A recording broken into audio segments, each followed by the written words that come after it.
quantum-safe upgrade for blockchains, Sui, Solana, Near, and more. A groundbreaking quantum solution emerges, but Bitcoin and Ethereum are left out. In a significant development, Sui Research has unveiled a new cryptographic framework designed to safeguard against the potential threats posed by quantum computing. This innovative approach does not necessitate hard forks, changes to addresses, or updates to keys, making it a seamless solution for many blockchain networks. Cryptographer Kostas Chalkias shared insights in a recent post on X, stating that the research paper he co-authored with Sui Research marks a pivotal advancement in the quantum evolution of certain blockchains. He clarified that while this new method is applicable to networks such as Sui, Solana, Near, and Cosmos, it unfortunately does not extend to Ethereum and Bitcoin. Chalkias emphasized, "To my knowledge, this represents the first backward-compatible quantum-safe upgrade pathway for blockchain wallets, effectively preventing future forks or the freezing of accounts." Dan Dadibio, a researcher at Unstoppable Wallet, echoed this sentiment, describing the paper as one of the most significant cryptographic advancements in recent years. He elaborated that it facilitates quantum-safe wallet upgrades without the need for address modifications, re-signing, or a hard fork. Understanding hard forks. To clarify, a hard fork is a permanent alteration to a blockchain's protocol that is not backward compatible. This means that nodes operating on the previous software cannot validate blocks created under the new rules.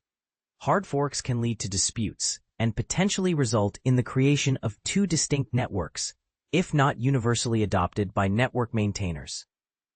Notable instances of this include the split between Bitcoin and Bitcoin Cash, as well as Ether and Ethereum Classic. The quantum threat is real. Despite Chalkias's assertion that we are not yet at a point of quantum supremacy capable of breaking cryptography, many experts acknowledge the genuine threat posed by advancing quantum computing technology. As these machines grow more adept at undermining the cryptographic foundations of blockchains, developers are increasingly pressed to find effective solutions.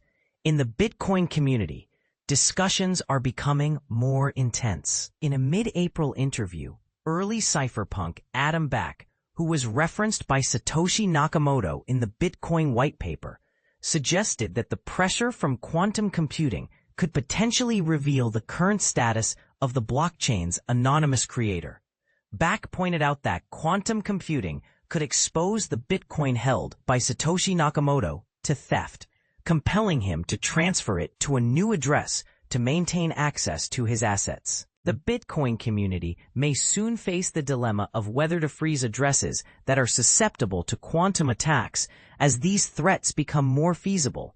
Chalkias added a stark warning. Once quantum computers are operational, millions of wallets, including Satoshi's, could be drained in an instant. If your public key is visible, it will eventually be compromised, revolutionizing the response to quantum threats. Traditionally, responses to the quantum computing threat have involved changing keys to new ones based on post-quantum cryptography and a comprehensive overhaul of the underlying software. However, the newly proposed solution allows for quantum-safe wallet upgrades without necessitating address changes, re-signing, or a hard fork. This breakthrough specifically targets chains utilizing the Edwards Curve digital signature algorithm, EdDSA. Dadibio explained that this is feasible because EdDSA-based chains like Sui, Solana, and Near generate private keys deterministically from a seed. This seed can be employed in zero-knowledge proofs to facilitate a secure transition, even for dormant accounts. Zero-knowledge proofs enable users to demonstrate knowledge of the seed from which their keys are derived without disclosing the key itself. Tomer Asher, the scientific director at cryptography research firm 3MI Labs, noted that this method conceals specific data that a quantum adversary would require to compromise the system. He further stated, instead of replacing EdDSA, this approach strengthens the algorithm against quantum threats. The blockchain can accept this zero-knowledge proof as authorization to recognize a post-quantum public key as the new key for the network. This process eliminates the need for new account IDs, as the existing EdDSA public key remains in use, thus avoiding the re-signing of previous transactions or the implementation of a hard fork. Most crucially, dormant accounts are also protected. For instance, if Bitcoin had utilized EdDSA signatures from the outset, there would be no contentious debates regarding the potential freezing of Satoshi Nakamoto's Bitcoin in the future. Robert Roos, the founder of the Cardano Interoperability Protocol, MINT, acknowledged that if the findings of the paper are accurate, this represents a significant advancement. However, he added a caveat on the if. What do you think? As we stand on the brink of a quantum revolution, the implications for cryptocurrencies are profound. Are we prepared to face the challenges that quantum computing presents? How should the community respond to these emerging threats? Share your thoughts in the comments below. Why you should all be worried about Q-Day and the collapse of digital security. The rapid evolution of quantum computing is a cause for significant concern, particularly as we approach what is known as Q-Day, the day when our current encryption methods could be rendered obsolete, leading to a catastrophic breakdown of digital security. Picture this. You wake up one day to a world where privacy is a thing of the past and secrets are no longer safe. Imagine a scenario where you can no longer trust that your online transactions, whether they involve transferring money or making phone calls, are authentic. This loss of trust would mean that such transactions could no longer occur safely. Without the robust digital encryption that currently safeguards our online interactions, malicious entities, ranging from hostile nations to terrorist organizations, could easily access sensitive information, including government secrets, military data, personal health records, and even your bank account details. While this may sound like the plot of a gripping disaster movie, the reality is that this threat is very much alive. Advocates of the Q-Day theory warn that this moment could arrive sooner than we anticipate. Q-Day refers to a pivotal point in cybersecurity discussions, marking the time when quantum computers become powerful enough to effortlessly break through the cryptographic barriers that protect our most sensitive online information. Although the scenario remains theoretical for now, it is taken very seriously by governments, corporations, and cybersecurity experts, all of whom are investing substantial resources to find solutions. So, how concerned should we really be? Let's delve into the evidence, explore expert opinions, and discuss what steps we can take to prepare ourselves for this potential future. What makes Q-Day so alarming? At its core, encryption is the process of converting information into a different format using a specific algorithm, which can later be reversed to retrieve the original data when necessary. This information could be anything from the data your devices download from the internet to the instructions you send to your bank for a money transfer. Encryption relies on a key, a code that only authorized individuals possess. If an unauthorized person can guess this key or deduce it through mathematical analysis of the encrypted and decrypted data, they can break the encryption. Currently, this task is virtually impossible. It would take a classical computer an unfathomable amount of time, around 3 trillion years, to crack such encryption.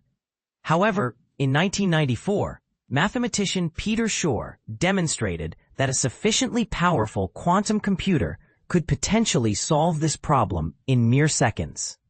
At that time, this concept seemed like pure science fiction, but today, quantum computers are a reality, and their capabilities are advancing rapidly. The implications of Q-Day extend far beyond individual privacy. They carry significant geopolitical weight. We cannot yet predict the exact nature of state-sponsored attacks on encryption, but it could involve a nation using quantum computing technology to target the banking, healthcare, telecommunications, or defense systems of a rival country. Moreover, the everyday systems we rely on for privacy and security could become utterly ineffective. Individuals could be tracked through their mobile devices, and both bank and cryptocurrency accounts could be raided with alarming ease. In a more dire scenario, these systems might simply fail altogether, leading to economic turmoil and societal chaos. Even if we were to shut down these systems, it wouldn't safeguard the data that has already been compromised. Cybercriminals are already engaging in harvest now, decrypt later strategies, where they collect vast amounts of stolen encrypted data, waiting for the day when they can decrypt it. Predictions about when Q-Day might occur vary widely. Google estimates it could happen by 2029, while Adi Shamir, a cryptography expert involved in the creation of RSA encryption, believes we might have at least 30 more years before it arrives. Regardless of the timeline, there is a consensus that Q-Day is inevitable. So what measures are being taken to address this looming threat? And equally important, what can we do as individuals to ensure our safety in the future? The rise of quantum-safe cryptography.